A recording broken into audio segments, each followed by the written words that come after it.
फिर डाला ना एक कोने में जाके रोने लग जाती है।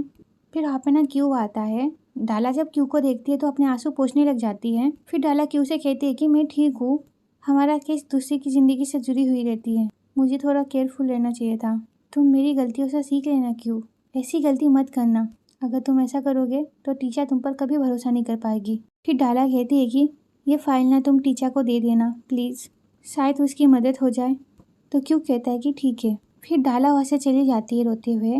फिर हम टीचर को देखते हैं जो अपनी केबिन में होती है और बहुत परेशान हो रही होती है। इसी बीच वहाँ पे क्यू आ जाता है और कहता है कि क्या हम बात कर सकते हैं टीचर, प्लीज़ टीचर।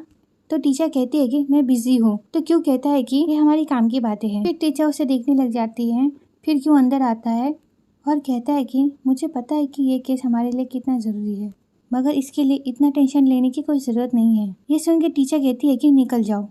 फिर क्यू कहता है कि मुझे पता है कि लॉयर्स कभी गलतियाँ नहीं कर सकते, मगर हम जिस हालत में हैं उसे तुम देखो तो, तुम्हें उससे ऐसी बातें नहीं करनी चाहिए थी।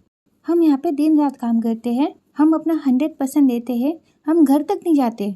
तुम अचानक से उठ के किसी भी स्टाफ को बुरा भला नहीं कह सकती। तो टीचर कहती है कि गेट आउट। तो क्यू कहता है कि एक बात कहूँ तुमसे, तुम केस को फॉलो अप करना भूल गई हो, तो इस ब्लेम के लिए क्या हम सभी जिम्मेदार है। तो टीचर कहती है कि क्यों ना उन फाइलों को टेबल पर रखते हुए कहता है कि ये डालन ने दिया तुम्हारे लिए। और इसी बीच ना वहाँ पे बेंसर आ जाते हैं और बेंसर को देख के ना क्यों वहाँ से चला जाता है। फिर बेंसर टीचर को बोलते हैं कि तुम ठीक तो हो ना टीचर। फिर हम टीचर बेंसर को देखते हैं जो बाहर आए होते हैं। टीचर बोल रही होती है कि मैं पिछला पूरा हफ्ता केस के बारे में सोच के थक गई हूँ। सच कहूँ तो मुझे तो ये भी नहीं पता कि मैं इस केस को कैसे हैंडल करूँगी। मेरा तो दिमाग ही काम नहीं कर रहा। हमारे पास तो एविडेंस ही नहीं है। आपको पता है कि मैरिज सर्टिफिकेट सबसे बड़ा एविडेंस है। फिर बेंसर बोलते हैं कि आई एम सॉरी टीचर कि मैंने तुम्हें ये केस दिया, ये थोड़ी मेरी भी जिम्मेदारी थी। तो टीचर कहती है कि मैं भी थोड़ा ज़्यादा केयरलेस हूँ। टीचर और बेंसर को ना साथ में क्यों देख लेता है और इसी बीच ना टीचर को मिस अमी का कॉल आ जाता है। टीचर कॉल उठाते और कहती है हेलो मिस अमी। तो मिस अमी कहती है कि मैंने केस का अपडेट लेने के लिए कॉल किया है, मैं जानना चाहती थी कि हमारा गेम प्लान क्या है। तो टीचर कहती है कि मेरे पास कोई प्लान नहीं है। फिर मिस अमी कहती है क्या, तो फिर ये केस हम कैसे जीतेंगे। फिर वो फ़ोन कट कर देती है और टीचर भी बहुत परेशान हो रही होती है और ये सारी चीज़ें ना क्यों देख रहा होता है पर वो भी कुछ कर नहीं सकता। फिर क्यों वहाँ से चला जाता है। फिर हम मिस लेमन को देखते हैं जो ना इंस्टाग्राम पोस्ट देखती है। उसमें ना मिस अमी ने लिखा था गलत लॉयर पे भरोसा कर लिया। ये देखे तो बहुत खुश हो जाती है और जैक के पास जाती है, उसके पास बैठ जाती है और कहती है कि देखो अमी ने क्या पोस्ट किया है। फिर वो कहती है कि मुझे पता है ये केस कौन जीतेगा। ये कह के हंसने लग जाती है और ये सारी चीज़ें देख के ना जैक को बिल्कुल अच्छा नहीं लग रहा होता है। फिर हम क्यू और डाला को देखते हैं जो कोर्ट के सामने खड़े थे। फिर क्यू ना डाला से बोलता है कि क्या टीचर यहाँ पे आ गई क्या। उसने 6 बजे मैसेज किया था कि वो यहाँ पे आ गई है, पर ट्रायल तो 8:30 बजे का है ना। फिर डाला कहती है कि ऐसे तो टीचर कोर्ट जल्दी आया करती है, लेकिन आज इतना जल्दी क्यों आई है पता नहीं, तो चलो पता करते हैं। फिर वहाँ पे टीचर रहती है और कहती है कि चलो चलते हैं। फिर दोनों टीचर के पीछे पीछे जाने लगते हैं। फिर हम टीचर को देखते हैं टेम्पल के सामने खड़ी थी और ना बहुत सारी अगरबत्ती अपने हाथ में रखी हुई थी। वहाँ पे चढ़ा देती है अगरबत्ती और कहती है कि प्लीज मेरी मदद करो, अगर मैं ये केस जीत गई तो मैं हर कोई केस जीत सकती हूँ। ये कह के वहाँ से चली जाती है और क्यू और डाला ना बस टीचर को देखे जा रहे होते हैं।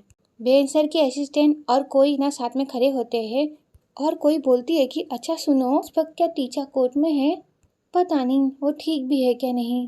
तो बेंसर की असिस्टेंट कहती है कि पता नहीं मुझे ये कहना चाहिए क्या नहीं, पर आज से पहले मैंने बेंसर को इतना परेशान कभी नहीं देखा। तो कोई कहती है क्यों।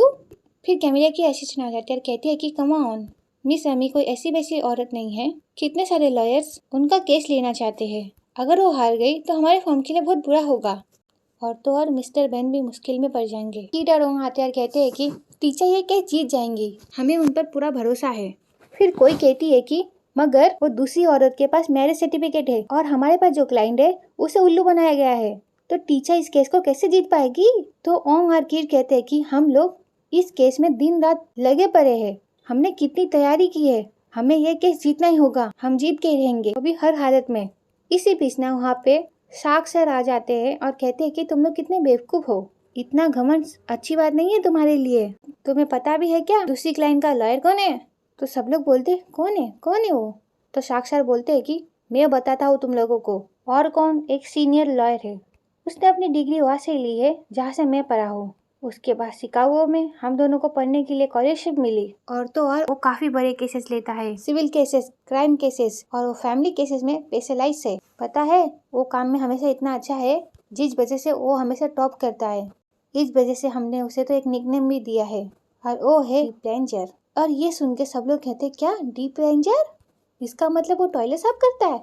और ये सुन के सब लोग हंसने लग जाते हैं। फिर साक्षर कहते हैं कि उसका मजाक उड़ा रहे हो, हाँ? उससे मिलोगे ना तुम्हारी बोलती बंद हो जाएगी।